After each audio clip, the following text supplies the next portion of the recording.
All right. I've already seen there's some other videos about this topic online. How are you, by the way? Oh, wow. I'm good, thank you. Good. Wow. Why are you so nice? I don't know. I was away, so I'm just checking. You had a lot of spicy, heresy videos. Oh, true. Yeah. No, I had to emerge from that level of despair or whatever. Yeah. And also needed to ruin your train of thought. But Well played, sir. Well played. So there's a lot of people talking about this online right now, and Jay and I, maybe you don't, maybe you're tuning in for the first time, but we've been doing this hobby a really long time, almost 3 decades, and working in the industry for like 2, and the 90s hobby is like definitely embedded in kind of our souls a little bit, right? So a little bit. It is hard to kind of shake that. So naturally we're going to see things that we're going to talk about in this video, maybe a little differently than you do. Maybe if you're a younger hobbyist or new to the hobby or whatever. And that's the idea of sort of the video gamification almost, or maybe like why are we trying to turn 40K into Tabletop Simulator in real life too? Yeah. And maybe like tell them about like the video that our buddy sent us this week. Oh, yeah. That kind of broke our minds a little bit. Yeah, it's again, I'll preface that this is mostly, I don't know if Chris feels this, I feel like he does this as like a me problem in terms of like I visually see this and I recoil a bit. Probably because of like what I grew up on, and which is why I prefaced with all that, like So it's so if you're not aware already, like 40K, the competitive, or what are you gonna call it? I'm gonna rephrase that. The player-driven rules of Evolution has which is great. This is what the players are for, right? To take what Games Workshop has written and then tune it to their liking, and so. Historically speaking, the terrain rules of whatever 40K edition have a massive impact on the game, more so than any other miniature game, apart from maybe Infinity. And so when they make changes and people don't like them, they figure out ways to make it work. So what they've done is kind of return to an old way of having something called area terrain with like infinitely high terrain that you can't see through. And it creates zones on the table that are basically like equitable for the players, so that you can't alpha strike each other easily, and it does promote some maneuvering for sure. Yeah, I don't disagree. It has good stuff. The gameplay ramifications I think are very good. Very big. Yeah. It does make the game more. What's the word? A little bit more. I don't want to really use the word chess-like, but. It feels a little more computer gamey. Like everything is more laser precise. Like you've got your laser pointers to project the line. You're checking arcs and whether you can see a pixel of something. Is it like more binary? I guess like it's a little more binary. You're either in, you're out, and it has a very sport-like feel now. Rather than a kind of a cinematic thing. It's very like even though you can see a thing visually, doesn't mean you get to. So there's abstractness that you have to. Get used to, and that's basically like in real plain terms, they've flattened the game, right? Like it's basically been made 2-dimensional in a way. Like at least the terrain. The terrain is essentially 2-dimensional. It doesn't actually matter what it looks like anymore. In fact, the flatter it is, the easier it is to play with, because now you can very quickly, immediately see: are you in? Are you out? Is there a wall there? Is there not something there? You don't have to there's no guesswork in that sense. So the little video one of my customers sent me, it's a product some company made. They're promoting it. It's a good idea for that purpose. So the new terrain, so there are these like delineated rectangles and squares and boxes. And there's the World Championship Circuit, whatever it's called, that kind of has become the standard for big events.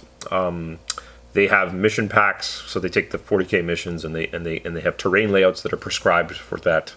So if you play Dawn of War Mission 1, whatever it is, this is the terrain layout every time. There's no ambiguity. And then if you do the printout that they give you, they've drawn or projected the table with a fine grid, so that it's like basically to the inch, so that you can place the terrain exactly to the inch where it's supposed to go.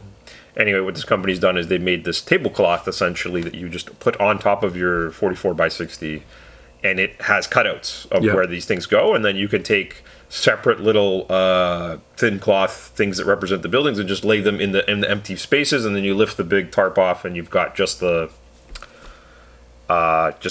terrain markers down. So it makes setup very quick, because when you're doing try to do it manually, you can take 10-15 minutes to do it, right? So so anyway, for me, visually, I was like, wow, this has, my brain immediately went to like, wow, gray armies, which might as well be chits at this point, or bases with little pictures on them, or in your case, tabletop simulator. Right? Yeah. And it really, to me, completely stripped the entire hobby element gone. Right. Now, I know there are, I've played with them. There are printable, 3D printable, and there's a whole cottage industry of companies making the terrain with the specifications. It is actually 3D, multi-level, and all that stuff. And they look better. Yeah. But it's not great either. I'm being like, from an aesthetic point of view. Someone will design ones that look much better. Yeah, but, the point is that, and it's more about the visual. I know that there's probably some, maybe in this video, it's a short video, maybe people put like buildings on now to add the like little bit of the 3D element, because I guess there's still height in buildings and things like that. But still, that I just conceive a vision of a larger or local largish event near you where that is the standard, and it kind of begs like, why not just make that could just be a video game? Like, it doesn't require any hobby element at all. I guess my concern is like just seeing where this has come from and is going to, is like, it feels like a de-evolution, right? Like we, even a couple of years ago, we had the, like, a lot of local stores are already using like the, I don't know, the FLG or whatever, like the laser cut MDF, like just corners. L's, that look like bookends or whatever, and they're just putting them all over the table, and like, that already destroyed my brain when I saw that. And of course, once again, gaming purposes, I'm sure it's like fantastic, because you get exactly what the game's supposed to be.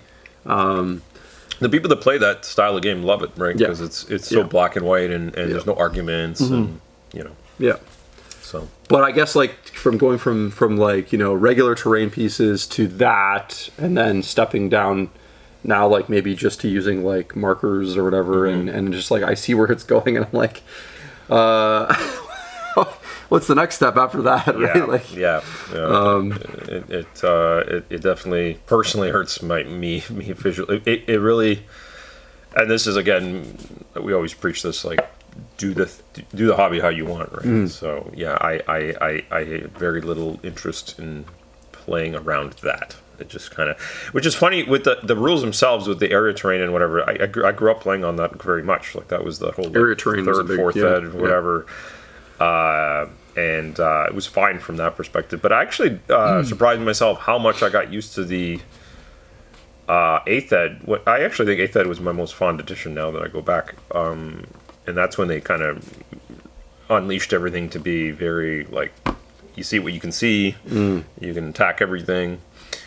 And I liked it actually made for a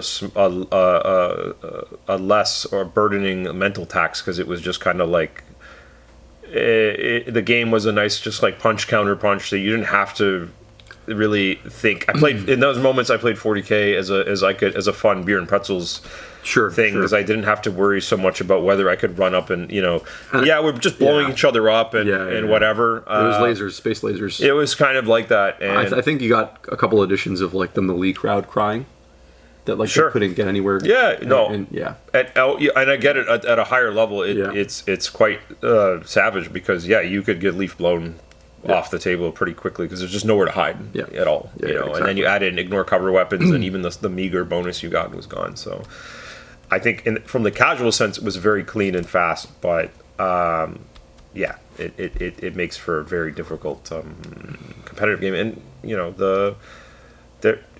we've said for years, they're building the esport type of, like, the way they talk about the game and the way the articles are presented, and all of the channels that have spawned that cover all that stuff, you know, with the top-down cameras. Well, you got to sell your coaching program, so you got, you know. But even like so for those content makers that want to, you know, cover it like the highest levels of it, the world champs and all that thing, and the big tournaments, the LVOs. You know, with the top-down cameras, with the kind of flat prescribed terrain, it looks like an official sports field, so that a fan or someone watching or consuming it can see this is the whatever you want to call it, the 3-point line, the goal crease, the whatever, the offensive zone. Like that's the same idea. As you get to see, and then you can visually be like, oh yeah, he's this guy. I understand the movie made. He's hiding in here. He can't be attacked now, and that's okay. You know, like you can get all that from that. Rather, it makes it very watchable, I guess, in that sense. Yes. Yeah. Mike, I guess the viewer would be like, Chris, why are you concerned about this then? Right. Like, what's the real concern? What's the you know, why are you running around the park screaming about, you know, danger or whatever? I guess it's because we kind of emulate what we see on TV. You know what I mean? Like we emulate, especially new people that get into it. Like people watch their favorite sports people, and then they try to do what they're doing, right? So if that's what's being shown as the way to do something, and we're not seeing necessarily like the other, because like other people push back and be like, well, you can still do the other thing, you can still make your terrain, you can still make it look beautiful, and there are people out there doing that, but where's that being presented, right? Where, like, I'm not seeing much of that on Warhammer Community. Yesterday's article, they showed off a beautiful diorama of like Istvan or whatever. I'm like, that's incredible, but they're not showing that as like a way to play. There's not like a diorama version of playing. That's true. If you that's go very back aesthetically driven, in right? time with their White Dwarf things, that was a big thing. They would always play on these crazy looking tables. Yeah. You know, and as a consumer, you'd be like, I want that. You remember the Ash doing the Dawn of War one? Like, yes. That was crazy. Like they built like a map that looked like the video game. Yeah. It's So I think that's my like, I guess that's my like red flags. Like I think it's all okay if we're presenting both as like viable, exciting options, but I don't see the other being pushed much as like a viable way to do things. So I do feel like the art side of the hobby is being like underrepresented a little bit in the gaming. Yeah. That's all. Yeah. That's my. And unfortunately, even though the people that play competitively are the smallest population of the consumers, I've said this with like, this is what happens with games like Magic, the card games like Magic and video games, is you watch what the pros, quotations, are doing and you emulate them, right? Yeah. Even though you're like, for some reason there's that thing in your head, you're like, well, this is how the highest level does, this is the proper way. And you're like, okay. Yeah, I gotta go on the internet to get my list of you know, to build this collection of models. And we just habitually do that. We look for, you know, this is how it's done. So it's and to a greater extent, I fear also for the those people may struggle when there's changes to the game, because their investment in the miniatures potentially will be purely as gaming pieces rather than as hobby projects. So then they will feel extra shot in the chest when something is banned or killed or whatever, you know. Because if you want, that's the flip side of it. If you want the game to be completely sported or run like Magic, frankly, then they're going to be ban lists and rotate. I mean, they kind of do that already, but they'll do it more for balance reasons, and there will always be recurring controversies after that. So TLDR, I don't love it, but it's not up to me. So yeah, I mean, it's definitely here, and it's definitely not going anywhere. No, like and I guess the you know, what do you know, instead of just complaining, like what people be like, what are you guys doing about it or whatever? Well, we just try to make, you know, especially with our hobby group, we try to make the games look and feel like how we want to make them feel, right? So if we play 40K, it's probably not going to look like that. We're going to play with like buildings and shapes that aren't necessarily matching up with those templates and stuff like that, and you know, Now, I have seen or I've witnessed a little bit of pushback to this this kind of change to the game. Yeah, there has been a few people that have said, don't like it because they have to change how they play the game.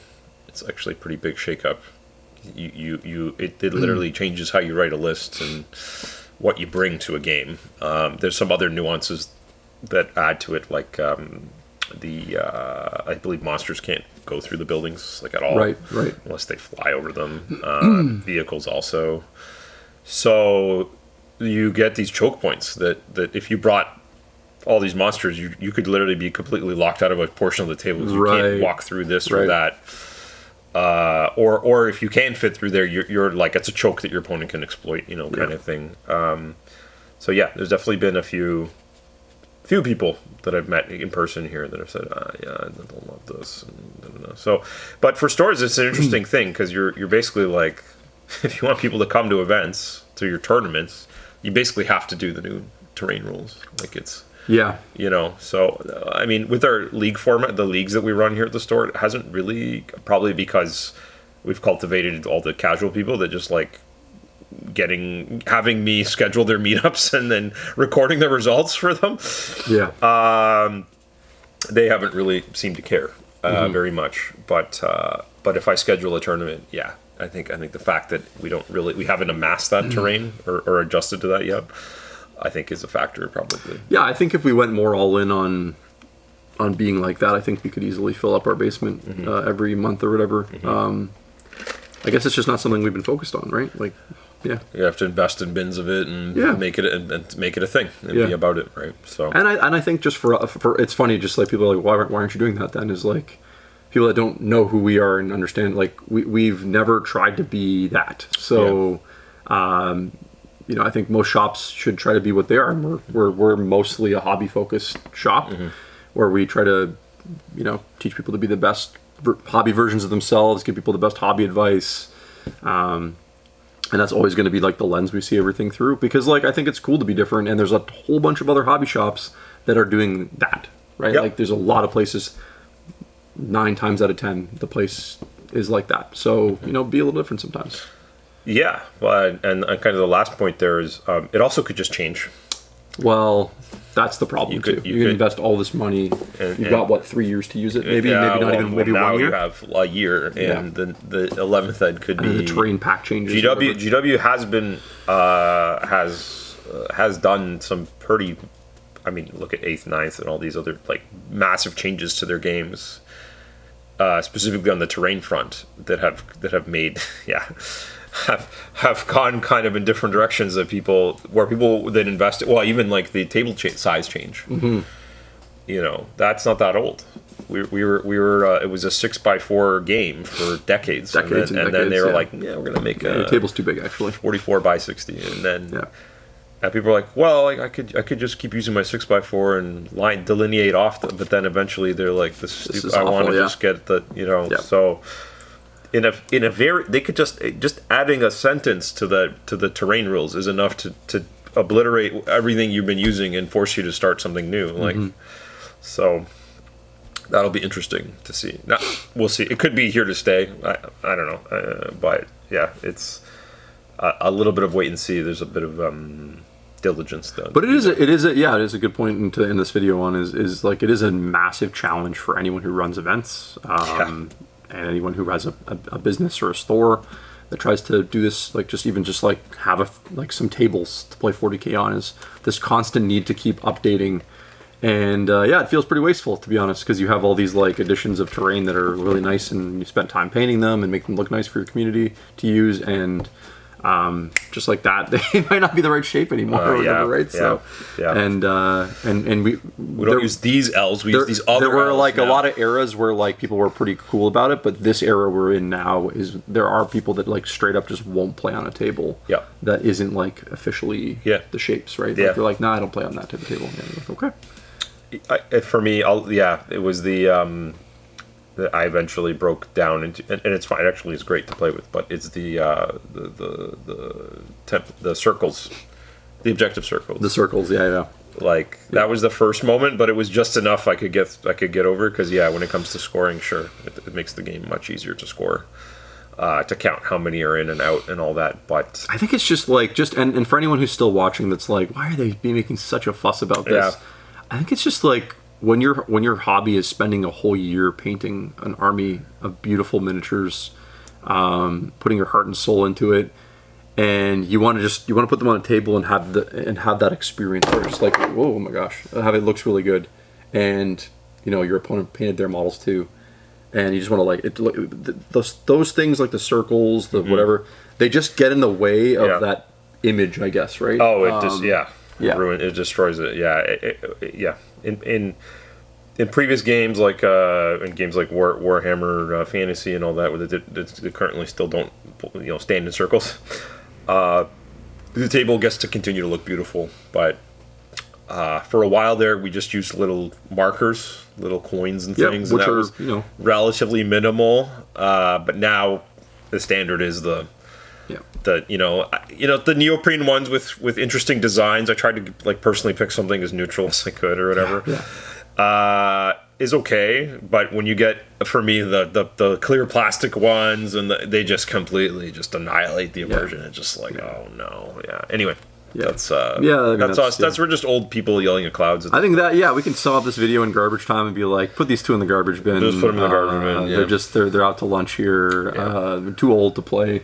That's our demographic viewers, the share demographic, will be like, yes, and they pay the bills. Yeah, that's right. So, that's true. Anyway. That's true.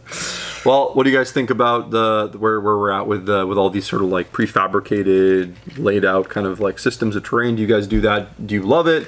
Do you do it? You begrudgingly do it, or do you rebel against it and kind of do your own thing? Let us know in the comments. I'd love to hear what you think. And if you like these videos, give us a sub. We appreciate it. You can check out our Patreon, where we do a little bit of exclusive stuff, but really mostly it's a place where you can have more of an intimate conversation with us. And the other thing I should always forget to mention is that we have another channel. Oh my god, it's a hobby channel where we show you hobby things. Mostly review paint, apparently. And brushes. Yeah, brushes. Thanks for watching, guys. We'll see you next time. Bye. Meet more boop, ba doop boop.